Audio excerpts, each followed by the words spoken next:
They want you to fail. The other night, my partner and I went to go see the movie Saturday Night. This is the new biopic directed by Jason Reitman that portrays the night of October 11th, 1975, the night that Saturday Night Live first premiered on NBC TV, chronicling the hours and the complete pandemonium leading up to the show's first live broadcast.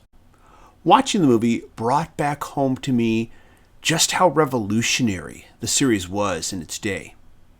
Like anyone else growing up as a teenager in America, I enjoyed watching TV, but I always felt a certain level of phoniness to a good majority of it. I felt this to be especially true when it came to talk shows and variety shows. And in its early years, SNL would eviscerate all of this with its parody of TV culture. Yes, the jokes on SNL were at times racier, sometimes filled with drug references that were not common on mainstream television of the day, but for me, it was the way the show embraced absurdism with its sketches. Sketches that sometimes morphed into each other with a stream of consciousness-like flow that made it unlike anything else on TV. SNL's first episode featured musical guests Billy Preston and Janice Ian. And while the majority of the music artists featured during those early seasons were all artists of note, many of them weren't necessarily mainstream or currently charting. The show's selection of musical guests demonstrated a real appreciation for music artists from different eras and genres, and oftentimes featured multiple musical guests on the same broadcasts. And sometimes musical guests would also be the show's host. Artist Paul Simon hosted for the first time during Season 1, and Ray Charles during Season 3.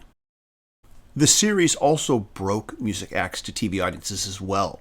I was first exposed to Devo and Elvis Costello through SNL. But somewhere along the way, though, the show's musical guests just became about who was on top of the charts during that given week. The series could also be unpredictable with its choice of show hosts as well.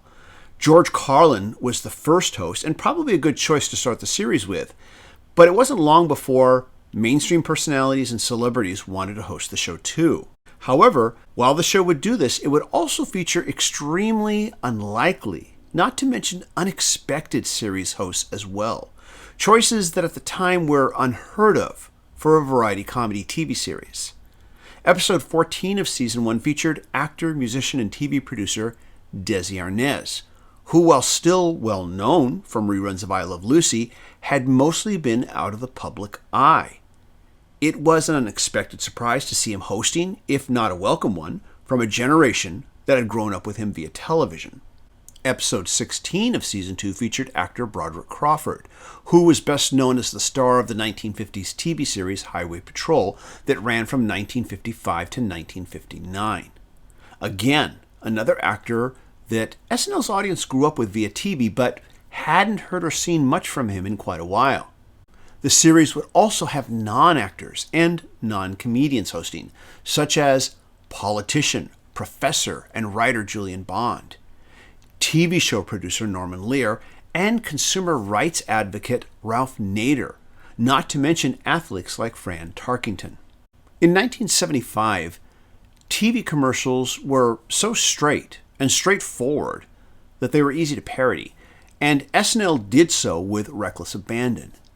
It is a bit of a tribute, then, that the style of humor that SNL pioneered with their commercial parodies is now what is used in real commercials. Speaking for myself back then, watching the original series during its original run with its original cast was like going to a party with people that I felt understood me and whom I understood.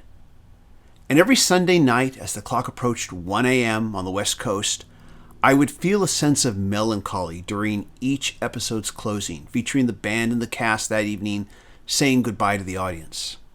For me, watching each episode close always felt like that line from the closing of the Carol Burnett show. I'm so glad that we had this time together, just to have a laugh or sing a song. Seems we just get started, and before you know it, comes the time we have to say so long. Except that SNL didn't need to spell it out for me. The party was over, and it was time to go home, but I could look forward to next weekend. Now, full disclosure, I really don't watch this show anymore. In fact, I haven't followed it in decades. And I'm not saying because I think it's bad or that it isn't good. Sometimes I will catch a skit from one of their newer broadcasts on YouTube, and I will enjoy it. And sometimes one of those newer sketches will rekindle some of the original series magic that made it so revolutionary in the beginning. But for me, SNL has not been revolutionary in a long time. The rest of the culture has caught up with it.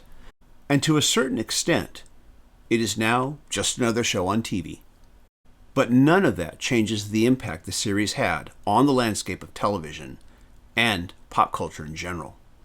As of the making of this video, the series has seen an unprecedented 50 seasons and 971 episodes. And I don't begrudge the show any of this. But I also know that I am no longer the target audience for this series anymore. And as for the movie, I thought it was an excellent film and a fitting tribute to the spirit of the original series and its original cast. It was entertaining, but also carried a strong message about the need to persevere even when it seems like everything is collapsing around you. And I hope the film will spark new interest from younger viewers who never got to experience the original series and its original cast. That's it for this video. Let me know what your thoughts are. What are some of your best memories of the original Saturday Night Live? Is there anything else I should have also mentioned in this video? Again, leave a comment. As always, if you like these videos, be sure to hit like, hit subscribe, and hit the bell notification icon. A big thank you and shout out to my Patreon supporters. Patreon supporters do receive exclusive weekly videos not available on this channel. And if you'd like to be a Patreon supporter, go to patreon.com/TJR the original. If you can't make a monthly pledge, you can also just leave a one-time super thanks for any video I post. You can also just simply click like. Clicking like is free and it helps this channel grow. Thank you everybody so much for watching. I'm looking forward to hearing what you have to say now. And I'll look forward to seeing you all in the next video. Take care. Bye-bye. The writers on the 17th floor tied a belt around Big Bird's neck and hung him from my dressing room door.